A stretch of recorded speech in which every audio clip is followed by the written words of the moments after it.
आदरणीय दादांच्या पक्षामध्ये असणारे जे सर्व प्रमुख नेते आहेत त्यातले सर्व लोक पवार साहेबांचा आदर करत असावेत। तटकरे साहेबांच्या बाबतीत मला सांगता येणार नाही।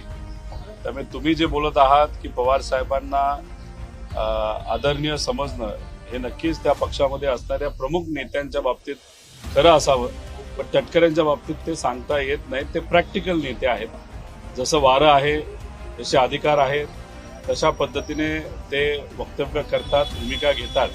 आज ते भाजप बरोबर आहेत, आज ते सत्तेत आहेत, त्यांच्या ज्या कुठल्या अडचणी आहेत त्या बऱ्यापैकी सुटलेल्या आहेत। त्यामुळे ते भूमिका घेत असताना ते व्यक्तिगत भूमिका घेतात।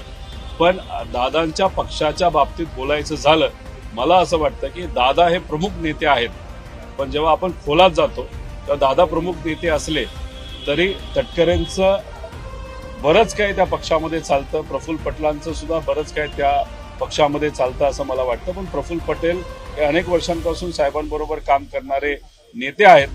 तटकरे साहेबांच्या बाबतीत मला काय खूप खोलात जाऊन सांगता येणार नाही।